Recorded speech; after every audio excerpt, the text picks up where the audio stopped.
Hello friends, welcome to life long education धोरण 12 physics प्रकरण number 4 गतिमान विद्युतभार અને ચુંબકત્વ। લાસ્ટ લેક્ચરની અંદર પરિભ્રમણ કરતો ઇલેક્ટ્રોન કઈ રીતે ચુંબકીય ચાકમાત્રા ધરાવે છે એમના વિશેની આપણે લેક્ચરમાં વિસ્તૃત ચર્ચા કરી।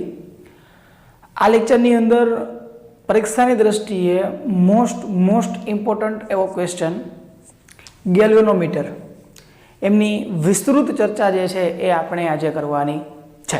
બરાબર, બહુ ઇન્ટરેસ્ટિંગ પોઈન્ટ છે। પરીક્ષાની દ્રષ્ટિએ તમે જોવા જાઓ તો પણ આમાંથી ઘણા બધા ક્વેશ્ચનો પૂછાય, દાખલાઓ પણ આના આધારિત જે છે એ પૂછી શકાય।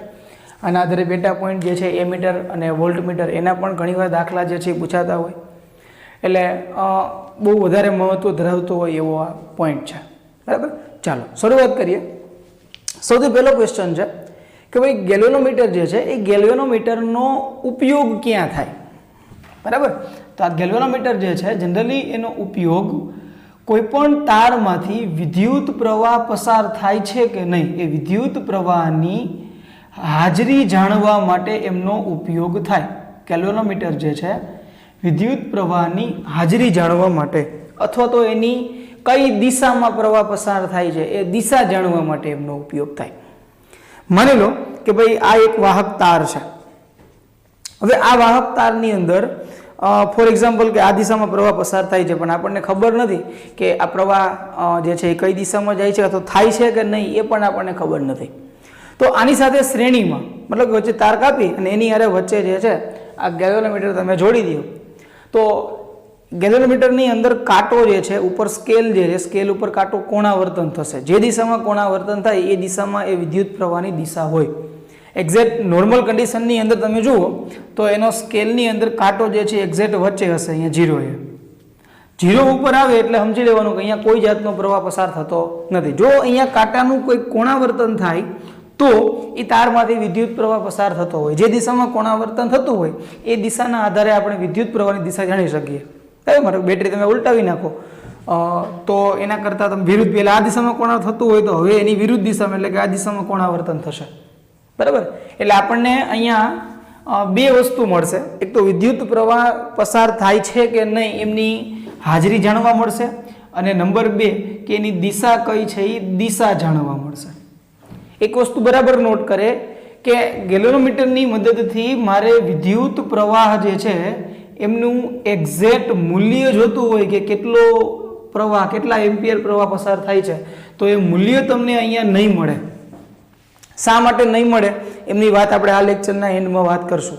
તો વિદ્યુત પ્રવાહનું મૂલ્ય શોધવું હોય તો શું કરવું પડે એમની પણ આપણે વાત કરશું। ક્લિયર? ચાલો, તો આ વિદ્યુત પ્રવાહ જે છે એમનો ઉપયોગ વિદ્યુત પ્રવાહની હાજરી જાણવા માટે અથવા તો દિશા જાણવા માટે એની મદદથી આપણે એક્ઝેક્ટ મૂલ્ય મેઝર કરી શકતા નથી। કમ્પ્લીટ? ચાલો હવે વાત કરીએ એનો સિદ્ધાંત કે ભાઈ આ ગેલ્વેનોમીટર જે છે એ વિજ્ઞાનના કયા સિદ્ધાંત, ફિઝિક્સના કયા પ્રિન્સિપાલનો જે છે એ અહીંયા ઉપયોગ થશે। તો યાદ કરો આપણે 2 લેક્ચર પહેલાં તમે એવો ક્વેશ્ચન ભણ્યા હતા કે જ્યારે કોઈ વિદ્યુત પ્રવાહધારિત ગૂંચળું હોય એને તમે ચુંબકીય ક્ષેત્રની અંદર મૂકવામાં આવે, વિદ્યુત પ્રવાહધારિત ગૂંચળું હોય એને તમે ચુંબકીય ક્ષેત્રની અંદર મૂકો તો આ ચુંબકીય ક્ષેત્ર જે છે એની અંદર ટોર્ક ઉદ્ભવે। જુઓ ગેલ્વેનોમીટરની અંદર તમે જોશો કે ભાઈ આ રીતનો કાંટો હોય તો પેલા વચ્ચેનો કાંટો આ જે પોઈન્ટ જે છે એ સ્થિર હશે। બરાબર, હવે તમે આમાંથી પ્રવાહ પસાર કરાવડાવો તો આ કાંટો જે છે એમનું આમ કોણાવર્તન થાય છે। કોણાવર્તન એટલે કે ભાઈ નક્કી આની અંદર ક્યાંક શું લાગતું હશે તો કે ટોર્ક લાગતું હશે અને એ ટોર્કનો ઉપયોગ આપણે વિદ્યુત પ્રવાહની હાજરી જાણવા માટે કરીએ છીએ। એટલે કે આપણી પાસે આપણે અહીંયા કોઈ એક ગૂંચળું જોશે, ચુંબકીય ક્ષેત્ર જોશે અને વિદ્યુત પ્રવાહ તો આપણે પસાર કરાવવાનો છે એટલે વિદ્યુત આ ગૂંચળું જે છે એ કેવું થઈ જશે, વિદ્યુત પ્રવાહ ધારિત થઈ જશે। જે મુજબનો પ્રવાહ આવતો હશે એ મુજબનું અહીંયા ચુંબકીય ક્ષેત્ર અને એ પ્રવાહના આધારે ટોર્ક લાગશે। જો વિદ્યુત પ્રવાહ વધારે પસાર થતો હશે તો ટોર્ક વધારે લાગશે, જો વિદ્યુત પ્રવાહ ઓછો પસાર થતો હશે તો આ ટોર્ક ઓછો લાગશે। પરિણામે આ જે કોણાવર્તનનું પોઈન્ટર જે છે એ ટોર્ક ઓછું ઉત્પન્ન થાય તો ઓછું કોણાવર્તન થાય, વધારે ઉત્પન્ન થાય તો વધારે કોણાવર્તન થાય। બરાબર. તો આ રીતનું જે છે એનો પ્રિન્સિપલ એનો આવો થયો કે વિદ્યુત પ્રવાહધારિત ગૂંચળું જે છે એને ચુંબકીય ક્ષેત્રની અંદર મૂકવામાં આવે તો ટોર્ક ઉત્પન્ન થાય છે. આ સિદ્ધાંત ઉપર આ ગેલ્વેનોમીટર જે છે એ વર્ક કરે છે. બરાબર. તો આપણે અહીંયા શું જોશે ભાઈ? ચુંબકીય ક્ષેત્ર જોશે અને એક ગૂંચળું જોશે. તો ચુંબકીય ક્ષેત્ર ક્યાંથી મેળવશું આપણે? તો કે આ ચુંબકીય ક્ષેત્ર મેળવવા માટે આપણે બાહ્ય ચુંબકનો ઉપયોગ કરશું. એટલે હવે આપણે રચના માટે ગેલ્વેનોમીટરની રચના કરવી હોય તો બે વસ્તુ જવાબદાર થઈ. એક તો કે બાહ્ય ચુંબક જે છે એ ચુંબક આપણે રાખશું અને બીજા નંબરમાં ગૂંચળું રાખશું. એટલે બે આની રચના કરવા માટે આપણે બે વસ્તુઓ જોશે. હવે ટોર્ક લાગે છે એટલે ભ્રમણ થશે. હવે ભ્રમણ કોનું થાય છે એના આધારે ગેલ્વેનોમીટરના બે પ્રકાર પડે. બરાબર વસ્તુને નોટ કરે. અહીંયા આપણી પાસે બે અલગ અલગ રચના છે. એક ગૂંચળું છે અને એક બાહ્ય ચુંબક છે. કોણ ભ્રમણ કરે? ગૂંચળું ભ્રમણ કરે છે કે બાહ્ય ચુંબક ભ્રમણ કરે છે? એમના આધારે આના કેટલા પ્રકાર પાડવામાં આવે છે ભાઈ? તો કે બે. નંબર એક, ગૂંચળું જો પરિભ્રમણ કરતું હોય તો એવા ગેલ્વેનોમીટરને ચલિત ગૂંચળાવાળું ગેલ્વેનોમીટર કહેવાય. અને જે ગેલ્વેનોમીટરની અંદર બાહ્ય ચુંબક જે છે એ બાહ્ય ચુંબક જે છે એ ચલિત હોય, એ મૂવમેન્ટ કરતું હોય, અહીંયા ટોર્ક ઉત્પન્ન કરતું હોય તો એવું જે ગેલ્વેનોમીટર હોય એને ચલિત ગૂંચળાવાળું ગેલ્વેનોમીટર કહેવાય. અને શોર્ટમાં આપણે લખી શકીએ ચલિત એટલે કે મૂવિંગ, ગૂંચળું એટલે કે કોઇલ અને ગેલ્વેનોમીટર એટલે કે MCG મૂવિંગ કોઇલ ગેલ્વેનોમીટર. જ્યારે આને આપણે કહી શકીએ magnet MMG moving magnet galvanometer અને મૂવિંગ કોઇલ ગેલ્વેનોમીટર.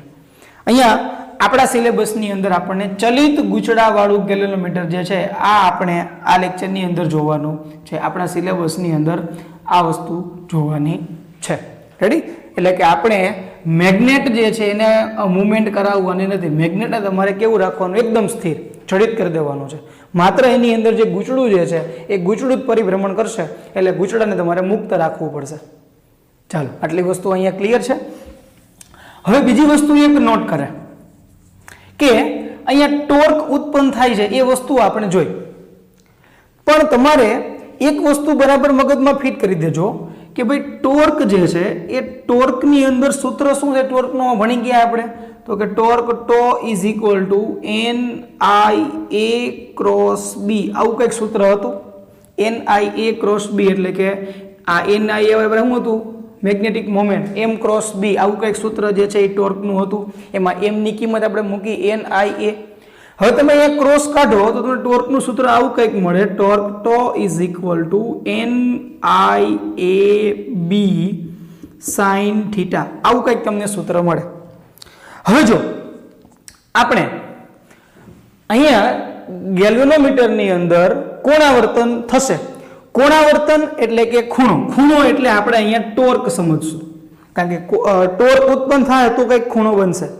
અને બીજા નંબરમાં કે આ ટોર્ક ક્યારે ઉત્પન્ન થતું હોવું જોઈએ? જ્યારે વિદ્યુત પ્રવાહ પસાર થતો હોય ત્યારે. તો એનો મતલબ એવો થયો કે વિદ્યુત પ્રવાહ જે છે એ જ માત્ર ટોર્ક, વિદ્યુત પ્રવાહ ફેરફાર થાય તો એ ફેરફાર જ માત્ર ટોર્કમાં ફેરફાર કરી શકતો હોવો જોઈએ. બીજી બધી ક્વોન્ટિટી અહીંયા કેવી હોવી જોઈએ ભાઈ? કોન્સ્ટન્ટ હોવી જોઈએ. હવે જો કોન્સ્ટન્ટ છે કે નહીં તમે એ ચેક કરો. સૌથી પહેલા તમે અહીંયા n જુઓ. n એટલે કે ભાઈ આ ગૂંચળું તમે રાખ્યું છે એ ગૂંચળાની અંદર આટા કેટલા છે? તો જ્યારે આપણે પહેલી વાર આ ગેલ્વેનોમીટર બનાવશું ત્યારે એના આટા ફિક્સ કરેલા છે. 500 આટા, 1000 આટા.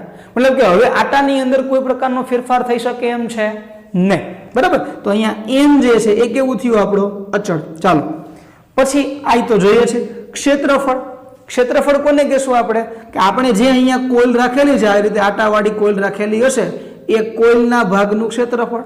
તો આ પણ આપણે જ્યારે આ ગેલ્વેનોમીટરની રચના કરેલી હોય ત્યારે ફિક્સ કરેલું હશે કે ભાઈ આટલું ક્ષેત્રફળ છે. પછી આપણે દર વખતે ખોલીને ક્ષેત્રફળમાં ફેરફાર કરવાનો નથી.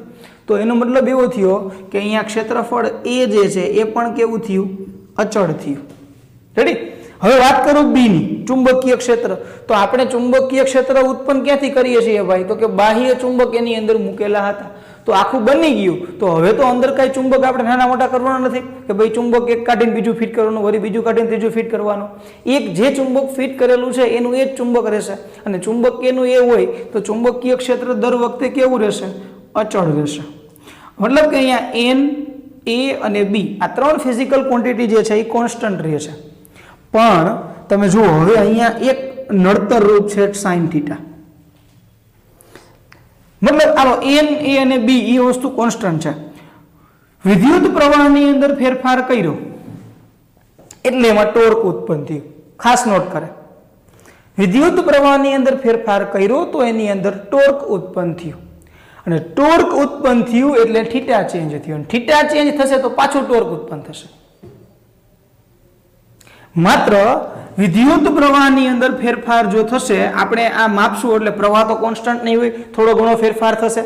જો પ્રવાહ ફેરફાર થયો તો ટોર્ક ચેન્જ થયું, ટોર્ક ચેન્જ થયું તો થીટા ચેન્જ થયું, થીટા ચેન્જ થયો તો પાછો ટોર્ક ચેન્જ થઈ જશે. મતલબ કે આપણને જે એક્ઝેક્ટ વિદ્યુત પ્રવાહની દિશા કે એનું મૂલ્ય કે એમની હાજરી જાણવી હોય તો એ આપણને સચોટ નહીં મળે. શા માટે નહીં મળે? કારણ કે અહીંયા ટોર્ક જે છે ને એ બે ક્વોન્ટિટીના કારણે ઉત્પન્ન થશે, એક વિદ્યુત પ્રવાહ અને એક જે છે એ થીટા. થીટા ચેન્જ થાય તો પણ ટોર્ક ચેન્જ થાય છે, વિદ્યુત પ્રવાહ ચેન્જ થાય તો પણ ટોર્ક ચેન્જ થાય છે. પણ આપણે ગેલ્વેનોમીટરની રચના ભણવી હોય તો વિદ્યુત પ્રવાહમાં ફેરફાર થાય તો જ ટોર્કમાં ફેરફાર થાય. બીજી બધી જ ફિઝિકલ ક્વોન્ટિટી જે છે એ કોન્સ્ટન્ટ રહેવી જોઈએ, તો જ ગેલ્વેનોમીટર જે છે એ બરાબર વર્ક કરી શકશે. તો હવે અહીંયા સાઇન થીટા એક આપણને નડે છે, બાકી એન, એ અને બી એ બધી વસ્તુ કોન્સ્ટન્ટ છે, એ તો કોન્સ્ટન્ટ રહેવાનું એટલે એની સામે આપણને કાંઈ વાંધો નથી. માત્ર તમારે આ સાઇન થીટા જે છે એ સાઇન થીટા તમારે જે છે એ કોન્સ્ટન્ટ કરવો પડશે. તો હવે પ્રશ્ન છે કે સાઇન થીટાને કોન્સ્ટન્ટ કેવી રીતે કરવો? જો આની પહેલા આકૃતિ પહેલા જોઈએ એટલે ખ્યાલ આવશે આપણને.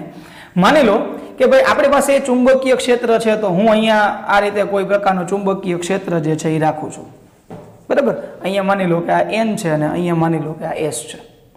હવે તો કે આની અંદર આપણે ગૂંચળું ગોઠવવાનું છે, તો આ જે છે એ મેં માની લો કે ગૂંચળું ગોઠવી દીધું છે.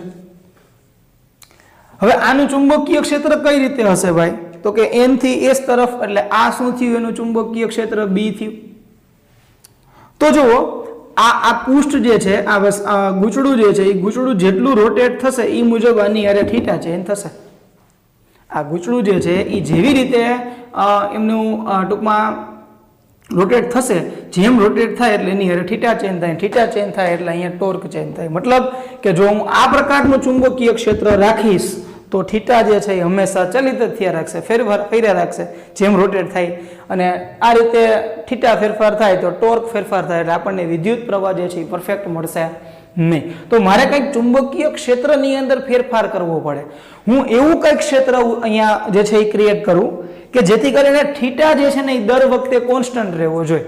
ગૂંચળું ગમે એટલું જે છે રોટેટ થાય પણ થીટાની અંદર કોઈ પ્રકારનો ફેરફાર ન થાય એવું કંઈક આપણે ચુંબકીય ક્ષેત્ર જે છે એ ગોઠવવાનું છે. તો હવે એવું ચુંબકીય ક્ષેત્ર જે છે એ ગોઠવવું કેવી રીતે? તો બરાબર ધ્યાન આપજો. જો આ ચુંબકીય ક્ષેત્ર જે છે ને, આ ચુંબકીય ક્ષેત્ર એ ચુંબકીય ક્ષેત્ર નિયમિત કહેવાય. મતલબ કે નિયમિત ચુંબકીય ક્ષેત્રથી આપણે અહીંયા કામ બનતું નથી. આપણે કંઈક નવું ચુંબકીય ક્ષેત્ર જે છે એ અહીંયા લાવવું પડશે. તો એ ચુંબકીય ક્ષેત્ર જે છે એ કેવી રીતે લાવવું? જુઓ, એના માટે આપણે ફિગર ડ્રો કરીએ. આપણી પાસે એક બીજા પ્રકારનું ચુંબકીય ક્ષેત્ર છે રેડિયલી, મતલબ કે ત્રિજ્યાવર્તી ચુંબકીય ક્ષેત્ર. તો અહીંયા જે છે એ હું ત્રિજ્યાવર્તી ચુંબકીય ક્ષેત્ર જે છે એ ટ્રાય કરું કે ભાઈ એની અંદર થીટા કોન્સ્ટન્ટ મળે છે કે નથી મળતો. તો જુઓ, આ ત્રિજ્યાવર્તી ચુંબકીય ક્ષેત્ર જે છે એ કયા પ્રકારનું હશે? તો કે પહેલા આમાં શું હતું? આ મેગ્નેટ જે છે આ રીતે આમ સીધો હતો. અહીંયા મેગ્નેટ જે છે એ આ રીતે આમ સીધું નહીં હોય, આનો મેગ્નેટ જે છે કે આ રીતે આમ હશે, બરાબર. આ ભાગ જે છે અહીંથી આમ, આને ક્યાંક જડિત કરેલો હશે, આ છેડો માની લો કે એન, અને અહીંયા જે છે આ ભાગ જે છે એ કયો થઈ ગયો તમારો? એસ.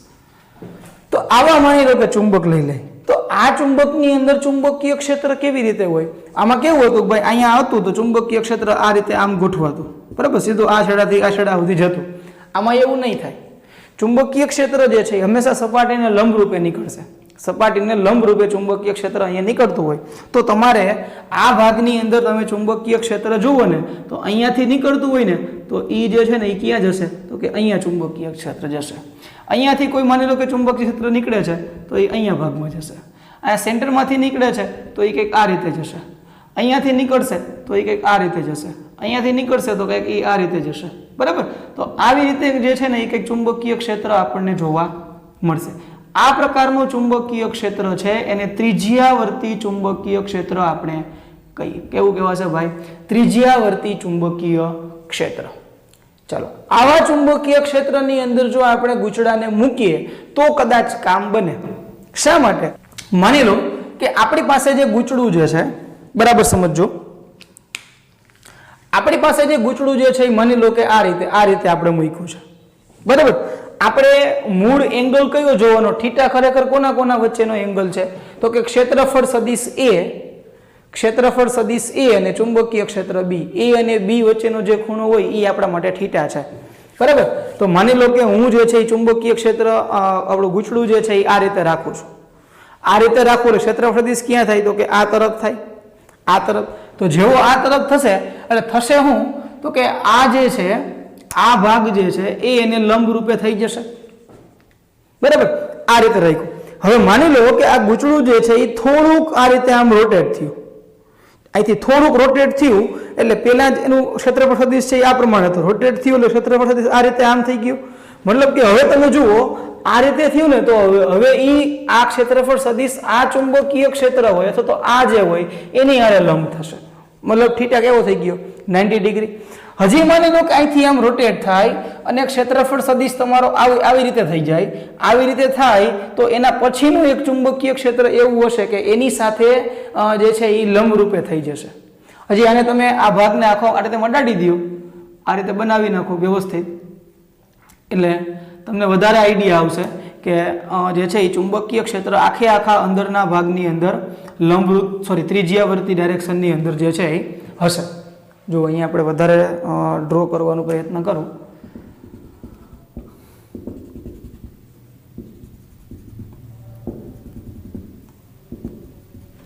રેડી? ચાલો, આ પ્રકારનું થયું.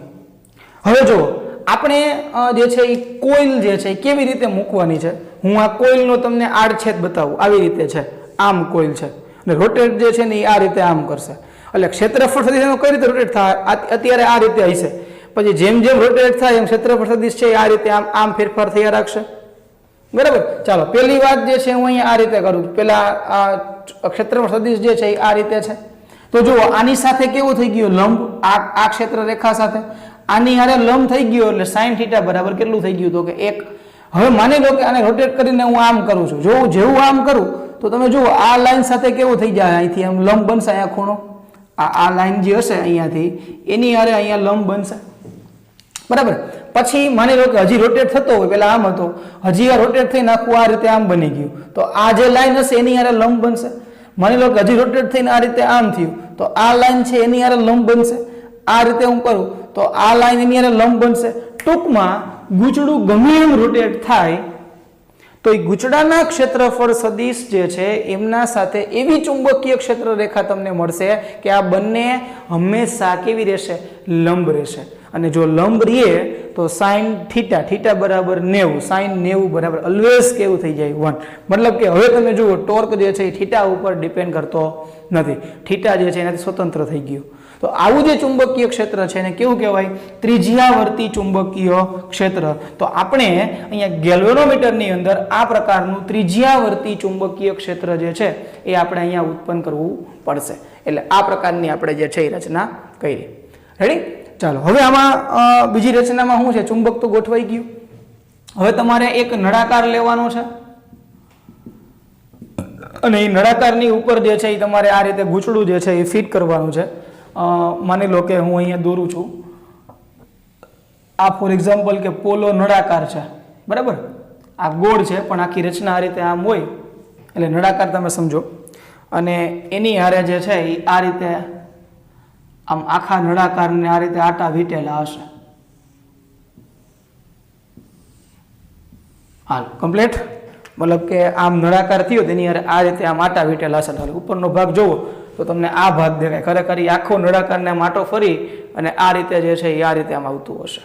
રેડી? તો હવે તમે આનો ક્ષેત્રફળ સદિશ તમે જુઓ તો આનો ક્ષેત્રફળ સદિશ ક્યાં હશે? તો કે આ રીતે હશે. એ જે છે ને આ કોઈ લાઈન, આ પ્રકારની કોઈ લાઈન હશે એની હારે અહીંયા લંબ બનાવશે. હવે જેવું રોટેટ થાય એટલે પાછું કોઈ પણ એક રેખા તો તમને એવી મળશે કે એની હારે ખૂણો કેવો બની જાય? 90. એટલે હવે અહીંયા તમે જોશો કે ભાઈ આ ટોર્ક જે છે એ ટોર્ક માત્ર ને માત્ર કોના ઉપર ડિપેન્ડ થઈ ગયો? આઈ પર આધારિત થઈ ગયો. કોના પર આધારિત થઈ ગયો ભાઈ? આઈ ઉપર આધારિત થઈ ગયો. આઈ ચેન્જ થશે ત્યારે જ માત્ર ટોર્કની કિંમત ચેન્જ થશે. બાકી તમે સૂત્રની અંદર જોઈ લો, બી કોન્સ્ટન્ટ હતો, ચુંબકીય ક્ષેત્ર આપણે રાખ્યું હતું, એ આઈમાં ફેરફાર કરશું. એન જે છે અહીંયા કેટલા આટા રાખેલા છે આની અંદર એ કોન્સ્ટન્ટ થઈ ગયું, ક્ષેત્રફળ કોન્સ્ટન્ટ થઈ ગયું, અને થીટા પણ જે છે હવે કેવો થઈ ગયો? કોન્સ્ટન્ટ. મતલબ કે ટોર્ક જે છે એ માત્ર કેના ઉપર આધારિત છે? તો કે આઈ ઉપર આધારિત છે. તો હવે તમારી જે અંદર ટોર્ક લાગશે તો એ ટોર્કની કિંમત કેટલી હશે? તો કે sin θ દર વખતે કેટલા છે? 1. તો સીધું અહીંયા હું મૂકું કે ભાઈ torque is equal to NIAB. આ જે છે એ આપણું સીધું લાગતું ટોર્ક, ઇક્વેશન નંબર 1 કહી દો. હવે આની રચનામાં બીજું શું હશે? તો કે આના નીચે અથવા તો ઉપરના ભાગમાં આની હારે એક પ્રકારનું આમ સ્પાઇરલ જે છે એ જોડેલું હશે, અને એ સ્પાઇરલની સાથે દર્શક જોડેલો, કાંટો જોડેલો હશે. કાંટો આપણને ઉપર બહાર દેખાતો હશે, બાકી આ બધી રચના ક્યાં હશે? એની અંદર હશે. ખાસ ધ્યાન આપજો. હવે જેવું ગૂંચડું જે છે, આ જેવું ગૂંચડું અહીંયા રોટેટ થશે એટલે આ સ્પાઇરલ છે ને, જે સ્પાઇરલ એની અંદર વળ ચડશે. ગૂંચડું જેવું ભ્રમણ કરશે એટલે તરત જ આપણે જે સ્પાઇરલ રાખેલું છે, સ્પ્રિંગ રાખેલી છે, એ સ્પ્રિંગની અંદર વળ ચડશે. જેવું વળ ચડે એટલે હવે એ સ્પ્રિંગ ઉપર પુનઃસ્થાપક બળ લાગે, અને પુનઃસ્થાપક બળ લાગવાના કારણે એ પુનઃસ્થાપક ટોર્ક ઉત્પન્ન કરશે. આ ટોર્ક જે છે એ આના કારણે જે ટોર્ક લાગે છે એના કરતા ડાયરેક્શન એની કેવી હશે? વિરુદ્ધ. શા માટે? માની લો કે આ જે છે આ રીતે રોટેટ થાય છે. જેવું આ રીતે રોટેટ થાય એટલે આ જે સ્પ્રિંગ જે છે વધારે આમ વળ ચડે. વધારે વળ ચડે એટલે પોતાની મૂળ સ્થિતિમાં આવવાનો પ્રયત્ન કરે. મૂળ સ્થિતિમાં આવવાનો પ્રયત્ન કરે, ટોર્ક ક્યાં થયું? વિરુદ્ધ દિશામાં. તો હવે અહીંયા બે ટોર્ક થયા.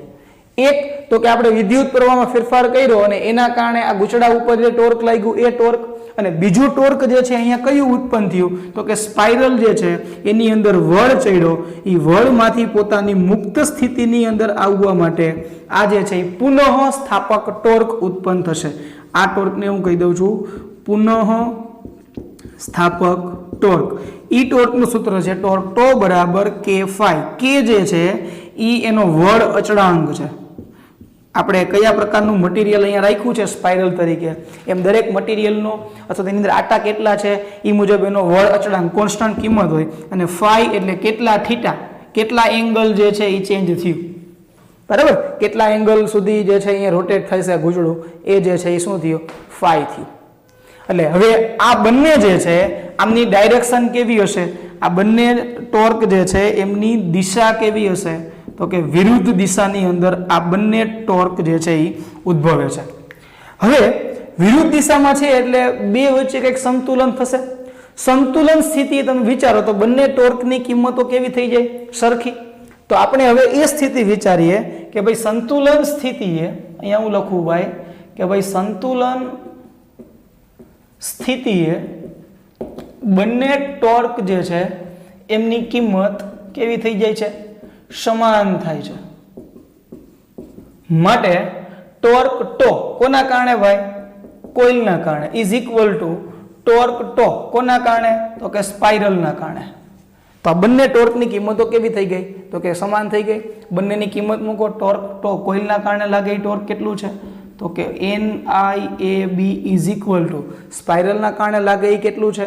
તો કે K∅. કયું લાગશે? K∅. જુઓ જો એમાંથી કિંમતો કોન્સ્ટન્ટ કઈ છે? તો કે N constant, A constant, B constant. આનો જે વળ ચડાંક જે છે એ વળ ચડાંક K કોન્સ્ટન્ટ. માત્ર ચેન્જ કોણ થશે? તો કે I. આપણે જે તારમાં પ્રવાહ આપવાનો છે તો એ તારની અંદર પ્રવાહ ફેરફાર થશે, અને જો પ્રવાહમાં ફેરફાર થાય તો એ મુજબ શેમાં ફેરફાર થશે? ફાઈ. ફાઈ એટલે એક પ્રકારનો ખૂણો છે. ફાઈ એટલે શું છે?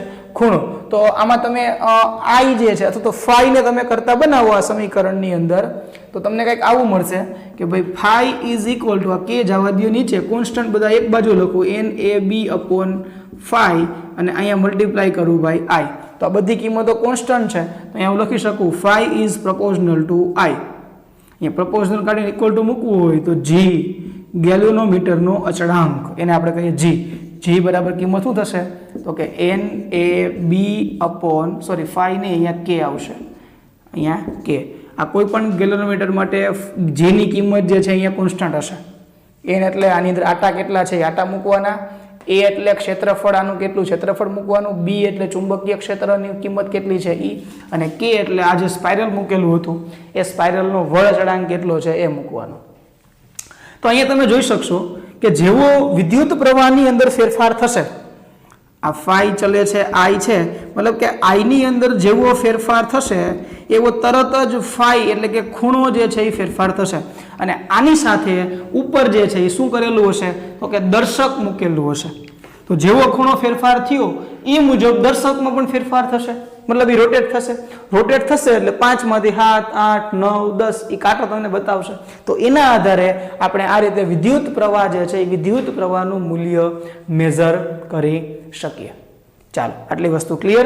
તો અહીંયા જે આપણે ફાઈ અપોન આઈ જે છે આ ખરેખર શું થયું ફાઈ અપોન આઈ. હા આઈને તમે છેદમાં જવા દો એટલે એન એ બી અપોન કે. આને ગેલ્વેનોમીટરની પ્રવાહ સંવેદિતા એવું પણ આપણે કહી શકીએ. પ્રવાહ સંવેદિતા કારણ કે આ ખરેખર કિંમત કોની છે તો કે ફાઈ અપોન આઈ ની. જો અહીંયા તમે જીને કરતા બનાવો તો ફાઈ અપોન આઈ એવું થાય. ફાઈ અપોન આઈ એટલે પ્રવાહ સંવેદિતા. ફાઈ અપોન વી હોય તો વોલ્ટેજ સંવેદિતા. ચાલો આટલી વસ્તુ કમ્પ્લીટ. તો આ રીતે જે છે એ ગેલ્વેનોમીટર તમને અહીંયા વર્ક કરશે. પણ અહીંયા એક ક્વેશ્ચન એવો છે કે ભાઈ આ ગેલ્વેનોમીટર જે તમારે કોઈ પણ વિદ્યુત પ્રવાહનું આનાથી મૂલ્યો આપી શકતા નથી. જો તમારે એક્ઝેક્ટ મૂલ્ય એનું માપવું હોય તો અહીંયા ગેલ્વેનોમીટરનો શા માટે ઉપયોગ નથી થતો એની બે કારણો છે. એક કારણ તમે એવું કહી શકો કે ભાઈ આ ગેલ્વેનોમીટર જે છે એ ખૂબ જ સંવેદનશીલ છે. ખૂબ જ સંવેદનશીલ છે એટલે કે ભાઈ એની અંદર માઇક્રો એમ્પિયરનો કરંટ જો પણ તમે અહીંયાથી આપવામાં આવે આના બે છેડા વચ્ચે આપણે ટૂંકમાં પ્રવાહને જોડશું. આ કોઇલના બે છેડા હશે એ બે છેડા અહીંયા કોમન રાખશું પછી એની યારે આપણે આ તાર જોડશું જે પ્રવાહ આપવાનો હોય છેડા જોડશું. તો માઇક્રો એમ્પિયરનો જો કરંટ આવે ને તો આનું જે છે ને પૂર્ણ સ્કેલ કોણાવર્તન થઈ જાય. પૂર્ણ કોણાવર્તન થઈ જાય. તો તમારે માઇક્રો એમ્પિયરથી મોટો કરંટ માપવું હોય તો હવે માની લો કે આ ગેલ્વેનોમીટર જે છે એ ફોર એક્ઝામ્પલ કે 10 માઇક્રો એમ્પિયર માપે છે તો 10 પ્રવાહ રાખશો એટલે છેક ટોચે વહી જાય.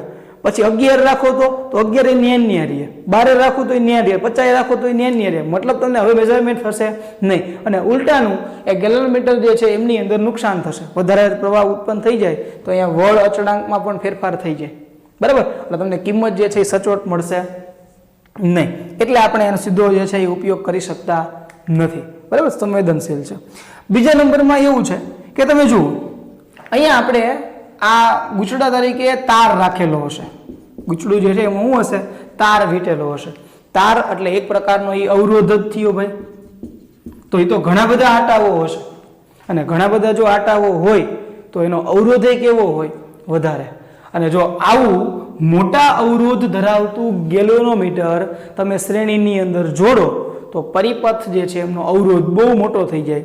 અને અવરોધ મોટો થઈ જાય તો ઓહમના નિયમ V બરાબર IR મુજબ પ્રવાહ જે છે એની અંદર પણ ફેરફાર થઈ શકે.